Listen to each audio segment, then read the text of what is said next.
बिस्मिल्लाहिर्रहमानिर्रहीम। जनाब, डोनेशन का रिबेट वर्कआउट करने के बाद अब हम बात करते हैं कि अगर कोई शेयर्स परचेज़ करे या सुकोक्स जो कि इस्लामिक मोड ऑफ फाइनेंसिंग और सर्टिफिकेट्स होते हैं, या फिर कोई लाइफ इंश्योरेंस प्रीमियम पे करे तो उस पर उसको रिबेट कैसे मिलेगा। ठीक है, उसके लिए बेसिक कंसेप्ट ये हैं। अच्छा, इसमें होता है वही average rate A divide by B into C। Okay, तो यहाँ है कि साहब अ रेजिडेंट पर्सन, तो यहीं पर एक कंडीशन आ गई कि ये रिबेट मिलेगा सिर्फ रेजिडेंट पर्सन को, जबकि डोनेशन का रिबेट कोई नॉन रेजिडेंट पर्सन भी वर्कआउट कर सकता है। तो लिखा है resident person other than company. अच्छा, एक कंपनी क्या दूसरी कंपनी के शेयर्स परचेज कर सकती है?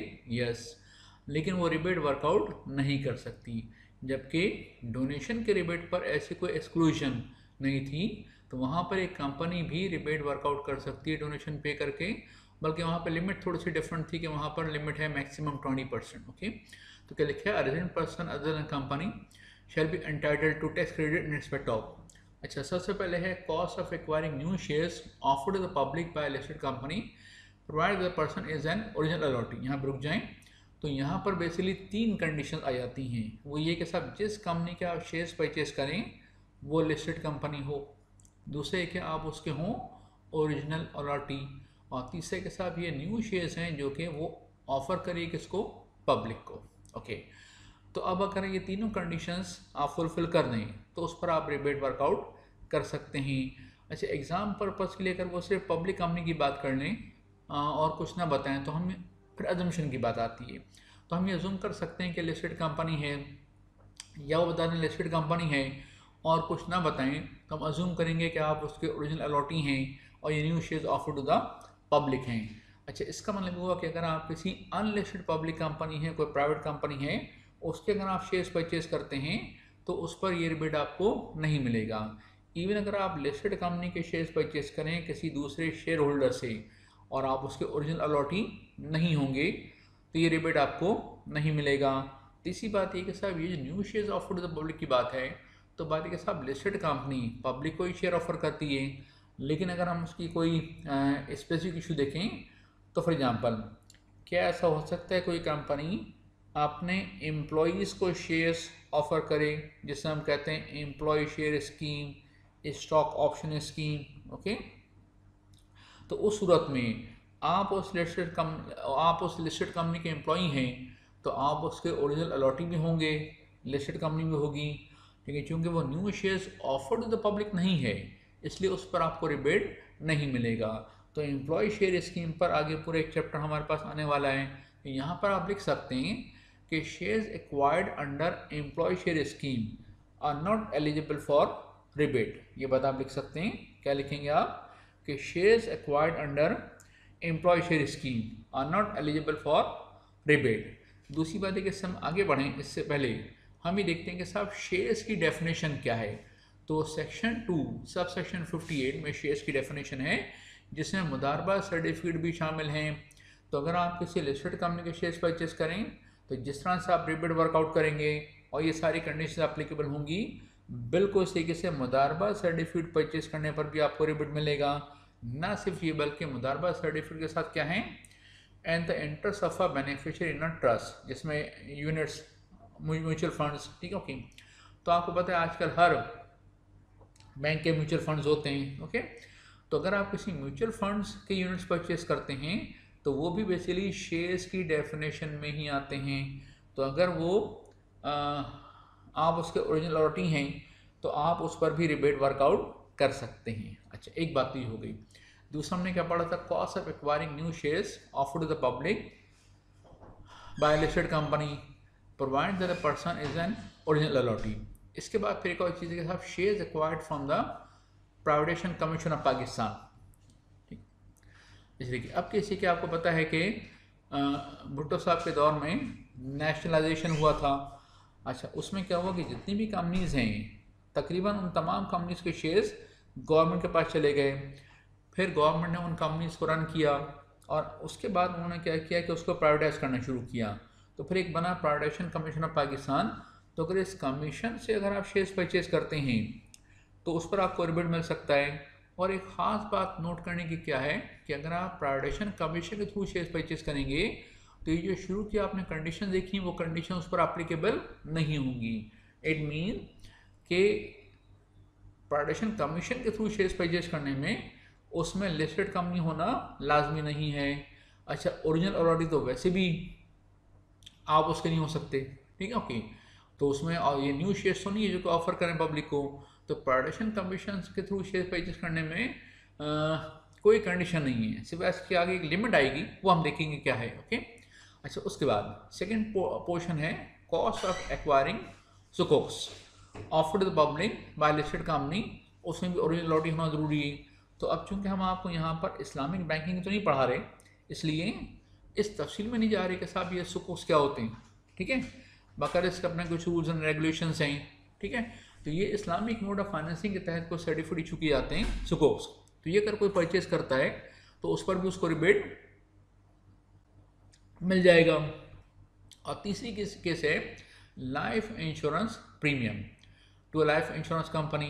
अच्छा, जितनी भी हमारी इंश्योरेंस कंपनीज हैं वो रजिस्टर्ड तो हैं इंश्योरेंस ऑर्डिनेंस में। अच्छा, यहाँ कंडीशन क्या है, provide the resident person is driving salary income और इनकम फ्रॉम बिजनेस। तो ये दो कंडीशंस ऊपर के लिए नहीं है। तो बात ये कि इन्होंने क्या किया कि अगर आप इंडिविजुअल हैं तो आपके पास या तो सैलरी इनकम आ रही हो, साथ में कोई और इनकम भी हो सकती है। सैलरी केस होना लाजमी नहीं है, सैलरी केस होने की रिक्वायरमेंट नहीं है, सैलरी इनकम होनी चाहिए। इसी के से इनकम फ्रॉम बिजनेस, ओके। अच्छा, अब बिजनेस इनकम के साथ साथ कोई दूसरी इनकम भी हो, बिल्कुल हो सकती है, कोई मसला नहीं है। तो या तो सैलरी इनकम हो या बिजनेस इनकम हो, साथ में दूसरी इनकम हो सकती है, एक बात। दूसरी बात ये कि ज़रा गौर सुनिएगा, आप इंडिविजुअल हैं, बिजनेस कर रहे हैं, क्या ऐसा हो सकता है बिजनेस में लॉस आ जाए, ओके, लेकिन आप अपनी पर्सनल कैपेसिटी में लाइफ इंश्योरेंस अपने करवाया हुआ है, ठीक है ना। आपके पास कोई और इनकम हो सकती है, ठीक है ना। मिसाल के तौर पर अदर सोर्स में प्रॉफिट है 20 लाख रुपए का, बिजनेस में लॉस हो गया 3 लाख रुपए का, तो उसको आप एडजस्ट भी कर सकते हैं। एडजस्ट करने के बाद बाकी बचा 17 लाख रुपए का। तो क्या इस केस में आप रिबेट वर्कआउट करेंगे लाइफ इंश्योरेंस प्रीमियम का? The answer is yes. इसलिए कि इनकम फ्रॉम बिजनेस का मतलब हेड होना चाहिए इनकम फ्रॉम बिजनेस का, उसमें प्रॉफिट हो या लॉस हो, it does not make any difference, okay. तो बात ये साहब लाइफ इंश्योरेंस, तो क्या मिस्टर ए अपना लाइफ इंश्योरेंस करवा सकते हैं? यस। अगर मिस्टर ए अपना लाइफ इंश्योरेंस कराएं, ठीक है, तो क्या ख्याल है उनके बच्चे क्या दुआ मांगेंगे? देखिए, दुआ हमेशा अच्छे अल्फाज मांगने चाहिए।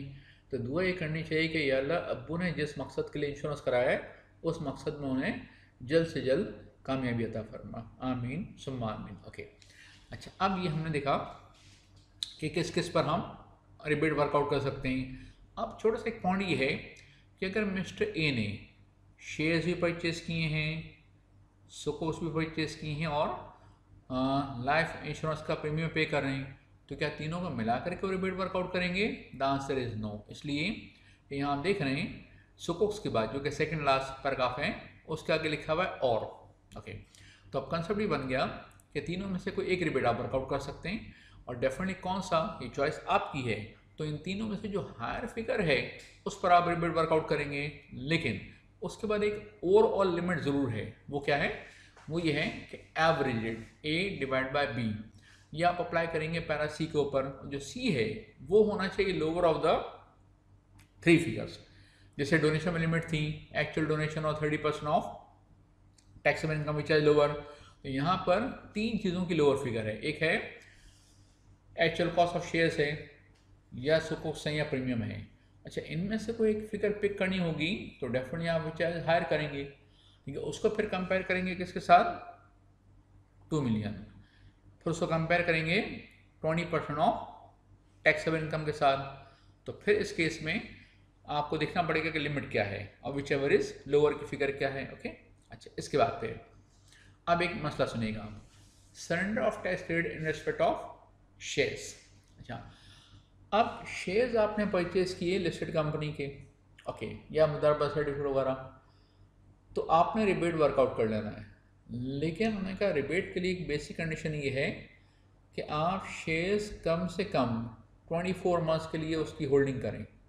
अच्छा, अब बात है कि साहब अभी तो आपने शेयर्स परचेज किए, आपको नहीं पता कि आप कितना अर्स रखेंगे, लेकिन होगा क्या कि अगर आपने अगले साल शेयर्स बेच दिए 24 मंथ से पहले पहले, तो इस साल आप रिबेट वर्कआउट करें, अगले साल उसको आप रिवर्स कर दें।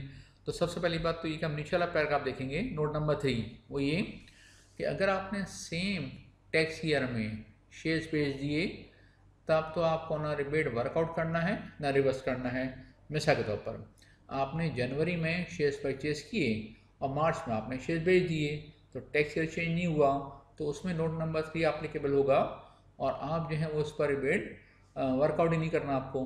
लेकिन अगर हम ऊपर वाला पैराग्राफ देखते हैं तो बात है कि अगर आपने शेयर्स परचेज किए जनवरी में और बेचा आपने नवंबर में, तो बीच में आपका ईयर एंड आ गया 30 जून, तो अभी आप क्या करेंगे कि इस पहले साल में आप रिबेट वर्कआउट कर लें और नेक्स्ट ईयर में चूंकि आपने उसको बेच दिए बिफोर 24 मंथ्स, तो आप उसको रिबेट को रिवर्स कर लेंगे। अच्छा, रिवर्सल आसान है, जिस पॉइंट पर, जिस सीक्वेंस से, जिस पॉइंट पर आपने रिबेट वर्कआउट करके लेस करना होता है, उसी जगह आप ये रिबेट ऐड कर देंगे तो रिवर्स हो जाएगा।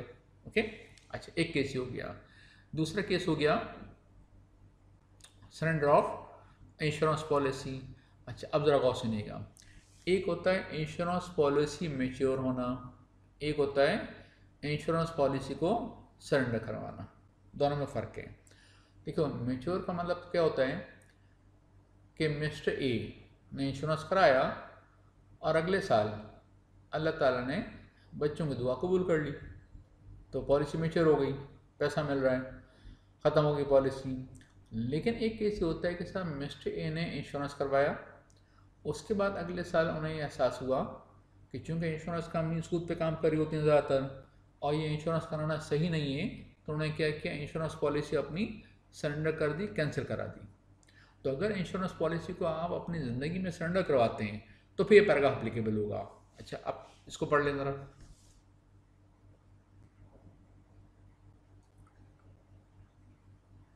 कि 2 साल के अंदर अंदर अगर आपने उस पॉलिसी को सरेंडर कर दिया तो जो आपने रिबेट पहले वर्कआउट किया था वो रिवर्स होगा। अच्छा, अब देखिए एक फ़र्क है, रिवर्सल यहाँ पर भी हो रहा है और रिवर्सल यहाँ पर भी हो रहा है, लेकिन फ़र्क क्या है, अगर ईयर 1 में आपने शेयर्स परचेज किए और ईयर 2 में आपने बेच दिए, तो रिवर्सल होगा ईयर नंबर 2 में। यहाँ आपने क्या पढ़ा कि रिवर्सल होगा ईयर नंबर 1 में, यानी कि ईयर नंबर 1 का रिटर्न रिवाइज होगा, उसकी रिकम्पुटेशन की जाएगी, उसकी अमेंडमेंट होगी। ओके, तो दोनों में फ़र्क है, रिवर्सल दोनों में हो रहा है। तो इससे देखिए, आप एग्जाम पर्पज के लिए सुने, अगर आप ईयर 2 की वर्किंग कर रहे हैं और आपको बताया गया कि आपने लास्ट ईयर शेयर्स परचेज किए थे, इतना रिबेट वर्कआउट किया था और इस साल आपने शेयर बेच दिए, और फिर या एक दूसरे केस में बताया गया कि इंश्योरेंस पॉलिसी परचेज की गई थी ईयर नंबर 1 में, ईयर 2 में उसको सरेंडर कर दिया गया और ईयर 1 में आपने इतना रिबेट वर्कआउट किया था, तो शेयर्स के केस में आप क्या करेंगे, ईयर 2 में ही रिबेट की फिगर को आप टैक्स लायबिलिटी में ऐड कर देंगे। इंश्योरेंस पॉलिसी केस में ऐसा आप नहीं करेंगे, आप एक नोट लिख देंगे कि इसके केस में ईयर 1 का जो रिटर्न है उसको रिवाइज होना है या उसकी अमेंडमेंट होनी है। ओके, पे तो वो भी करना है, लेकिन इस साल की टैक्स लायबिलिटी में आपको ऐड नहीं करना। फाइन। अच्छा, अब हम एक काम करते हैं कि इंश्योरेंस पॉलिसी में रिवर्सल का कंसेप्ट है, शेयर्स के केस में रिवर्सल कंसेप्ट है, लेकिन सुकोक्स के केस में ऐसा कोई कंसेप्ट उन्होंने इंट्रोड्यूस नहीं किया। तो अगर हम एक चार्ट बना लें ताकि ज़रा समराइज कर लें कि तीनों केस में कब कैसे रिवर्सल होगा, तो ये ज़रा आप अपनी आपकी बुक में नहीं, इसको आप ज़रा कॉपी कर लेंगे। देखिए, अगर शेयर्स को हम डिस्पोज ऑफ करें, सुकोक्स को डिस्पोज ऑफ करें और इंश्योरेंस पॉलिसी सरेंडर करें, तो फ़र्क क्या आता है, shares with in 24 months dispose of कर दिए, सुकोक्स भी डिस्पोज ऑफ कर दिए, और साथ में ये है कि जी कि 2 साल के अंदर अंदर आपने इंश्योरेंस पॉलिसी को भी आपने सरेंडर कर दिया। ठीक है, तो डिफरेंस ये होगा कि अगर शेयर्स को आप सरेंडर करते हैं तो आप रिबेट को रिवर्स करेंगे ईयर नंबर 2 में, जिस साल आपने उसको डिस्पोज ऑफ किया है। अच्छा, सुकोक्स के केस में सरेंडर का कोई कंसेप्ट नहीं है, मतलब उसके रिवर्सल का कोई प्रोविजन नहीं है। ओके, जबकि इंश्योरेंस पॉलिसी को अगर आप सरेंडर करते हैं तो आप रिवर्स करेंगे उस साल में जिस साल में आपने रिबेट कैलकुलेट किया था, यानी कि ईयर नंबर 1 में। ओके, तो एक काम करें, ये चार्ट आप ज़रा कॉपी कर लें और उसके बाद इंशाल्लाह हम फिर डिस्कस करते हैं health insurance and so on. इसको आप ज़रा यहाँ कॉपी कर सकते हैं। अल्लाह हाफिज़।